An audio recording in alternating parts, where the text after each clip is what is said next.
Under the old covenant, the Holy Spirit did operate on certain people, but it was only on the outside. పాత నిబంధనలో పరిశుద్ధాత్ముడు కొంతమంది మీద పనిచేశాడు, కానీ కేవలం బాహ్యంగానే. It could work in a Samson to make him kill a lion. సంసోను మీద పరిశుద్ధాత్ముడు పనిచేశాడు సింహాన్ని చంపటానికి. But it could not help him to overcome the lion of lust inside his body. కానీ సంసోను శరీరములో మోహము అనే సింహం ఉంది. ఆ మోహము అనే సింహాన్ని చంపటానికి పనిచేయలేదు. No. లేదు. He was defeated by the lion of lust inside his body, even though he could tear a physical lion to pieces. బయట బాహ్య సంబంధమైన సింహాన్ని ముక్కలుగా చీల్చి చంపివేయగలిగాడు, కానీ తన అంతరంగంలో ఉన్న మోహము అనే సింహాన్ని అతడు చంపివేయలేకపోయాడు. So, which is stronger? కాబట్టి ఏది బలమైనది? That physical roaring lion that comes out of the forest, అడవుల్లో బయట కనపడుతున్న గర్జించే సింహమా, or the lion of lust within our heart? లేక మన హృదయంలో ఉండే మోహము అనే సింహమా? We are terrified at a physical lion. I mean, if you were in the forest and a lion came jumping at you, you'd be scared and I'd be scared. బయటకు కనపడే సింహాన్ని మనం చూసినట్లయితే ఎంతో భయపడతాం.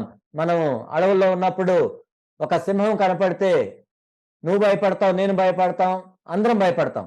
Why are we not so scared when the lion of lust comes up? మరి మోహము అనే సింహం వచ్చినప్పుడు ఎందుకు మనం భయపడట్లేదు? It's actually much more dangerous and much more powerful. నిజానికి ఇది ఎంతో ప్రమాదకరమైంది, ఎంతో బలమైంది కూడా. A physical lion can't send you to hell, it can only send you to the grave. ఈ భౌతిక సంబంధమైన సింహం అనేది మనల్ని నరకానికి పంపించలేదు, కానీ కేవలం మనల్ని సమాధిలోనికి మాత్రమే పంపించగలదు. But the lion of lust within can send you to hell. కానీ మనలో ఉన్న మోహం అనే సింహం మనల్ని నరకానికి కూడా తీసుకెళ్తుంది. And in the Old Testament, there was no way by which a man could be saved from the lion of lust. God, the Holy Spirit, could give a man power. కాబట్టి పాత నిబంధనలో ఏ వ్యక్తి కూడా ఈ మోహం అనే సింహాన్ని జయించలేడు, దానికి మార్గం లేదు. To tear an external lion to pieces. దేవుడు బాహ్య సంబంధమైన సింహాన్ని ముక్కలుగా చంపివేయటానికి ఆ పరిశుద్ధాత్మ శక్తిని బాహ్యంగా వాళ్ళ మీద ఉంచాడు. But because the Holy Spirit could not live inside man, మానవునిలో పరిశుద్ధాత్ముడు అప్పుడు జీవించలేడు కాబట్టి in Old Testament times, పాత నిబంధన కాలములో there was no way by which he could give power to the man inside. కాబట్టి మానవునికి అంతరంగంలో శక్తిని ఇచ్చే మార్గం లేదు. The Holy Spirit could only operate on a man on the outside. పరిశుద్ధాత్ముడు ఒక మానవునికి వెలుపల మాత్రమే పనిచేసి బాహ్య సంబంధమైన వాటి నుంచి మాత్రమే విడిపించగలిగాడు. And help him to be free externally, give him power externally బాహ్య సంబంధంగా శక్తిని ఇవ్వగలిగాడు to do various things. అనేక పనులు చేయటానికి. So in the Old Testament we read of the Spirit coming upon people, clothing them, just like I wear a shirt. కాబట్టి పాత నిబంధనలో పరిశుద్ధాత్ముడు వారి మీదకు వచ్చి ఒక వస్త్రం వలె వచ్చాడు, నేను ఇప్పుడు చొక్కా వేసుకున్నట్లుగా. The Spirit clothed people వారు ఆత్మని వారి మీద ధరించుకున్నారు on the outside. But బాహ్యంగా. in the New Testament, this is the distinctive blessing of the New Testament, that the Holy Spirit can now come inside and fill me and control every part of my being. పరిశుద్ధాత్ముడు ఇప్పుడు అంతరంగంలో నివసించగలడు, నన్ను నింపి నా ప్రతి భాగాన్ని ఆయన స్వాధీనపరచుకోగలడు. And give me power within to kill the lions. నా అంతరంగంలో ఉన్న సింహములను చంపటానికి నాకు కావాల్సిన శక్తిని ఇవ్వగలడు. Inside of anger and lust and కోపము, మోహము, పగ, ద్వేషం, bitterness and every other wretched lion there is. లోపల ఉండే ప్రతి దౌర్భాగ్యమైన సింహాన్ని చంపివేయటానికి. So that what Samson did to lions on the outside, I can do to lions inside. కాబట్టి బయట కనపడిన సింహాన్ని సంసోను ఏదైతే చేశాడో అంతరంగంలో ఉన్న సింహాన్ని నేను కూడా ఆ విధంగా చేయగలను. Jesus never killed any external lions, యేసుక్రీస్తు ప్రభువారు ఎప్పుడు బాహ్య సంబంధమైన ఒక సింహాన్ని ఎప్పుడు చంపలేదు. but he overcame every temptation that he ever faced. కానీ ఆయన ఎదుర్కొన్న ప్రతి శోధనను కూడా ఆయన జయించాడు. And he says to us, follow me. నన్ను వెంబడించండి అని మనకు చెప్తున్నాడు. So, this is the message of the New Testament. ఇది కొత్త నిబంధన యొక్క సందేశం. He came to save us from our sins. మన పాపముల నుండి మనల్ని రక్షించడానికి ఆయన వచ్చాడు. We have many other problems. Many of us may have problems with sickness. మనకి వేరే సమస్యలు చాలా ఉన్నాయి. మనలో అనేక మందికి కొన్ని జబ్బులు ఉండొచ్చు, Financial difficulties, ఆర్థిక సంబంధమైన కష్టాలు ఉండొచ్చు, difficulties in the home, ఇంట్లో సమస్యలు ఉండొచ్చు, many other difficulties. వేరే రకాలైన సమస్యలు ఉండొచ్చు.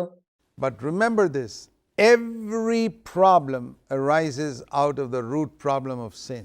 కానీ దీన్ని జ్ఞాపకం చేసుకోండి, గుర్తుంచుకోండి, ప్రతి ఒక్క సమస్య కూడా మూల కారణమైన పాపము నుండే కలుగుతుంది. And if the root problem of sin is dealt with, we can hope for a solution to many of these other problems.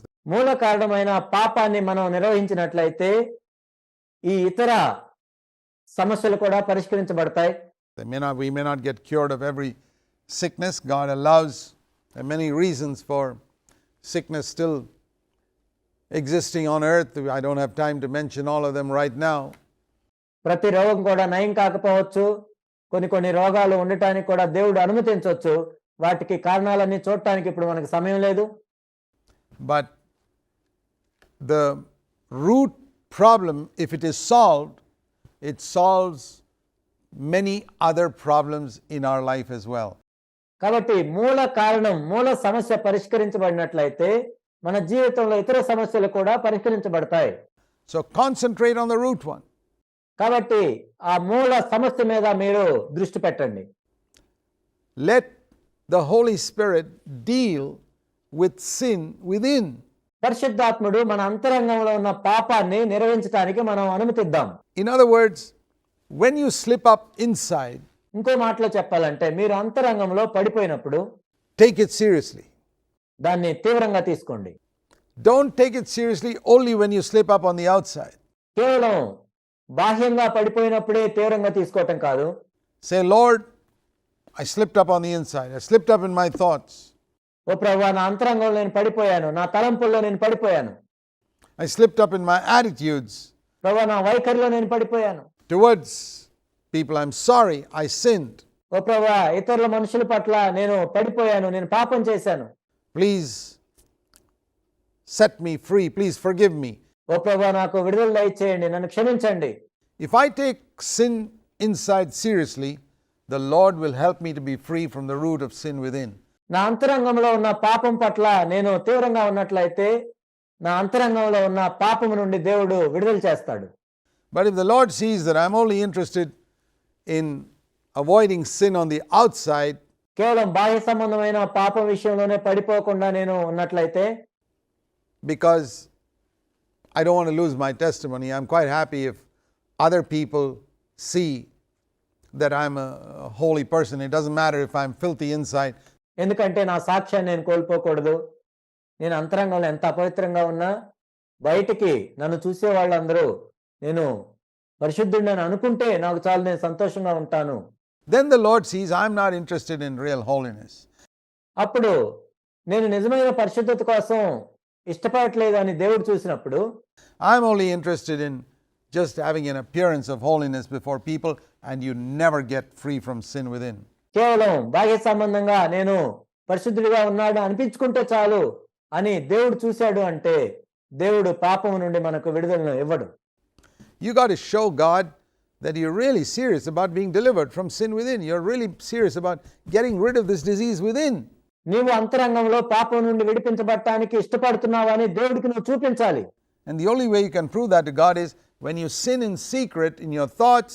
నీవు దేవునికి ఆ విధంగా రుజువుపరచుకోవాలి అంటే ఒకే ఒక మార్గం ఏంటంటే, In your attitudes, you cry out to God నీవు తలంపుల్లో నీ వైఖరిలో నువ్వు పడిపోయినప్పుడు దేవుని దగ్గరికి వెళ్ళి మొరపెట్టాలి. and say, Lord, forgive me. Nobody saw me there, but I sinned against you. ప్రభువా, నన్ను క్షమించండి, నన్ను ఎవరు చూడలేదు కానీ ఈ విషయంలో నీకు విరోధంగా నేను పాపం చేశాను ప్రభువా, I want to be free. నేను విడుదల పొందాలి. If God sees that in you, ఒకవేళ దేవుడు దాన్ని చూసినట్లయితే, I assure you, you will come to experience this deliverance from this pit of sin very quickly. నేను మీతో నిశ్చయంగా చెప్తున్నాను, పాపం అనే గుంటలో నుండి ఎంతో త్వరగా మీరు బయటకు వస్తారు.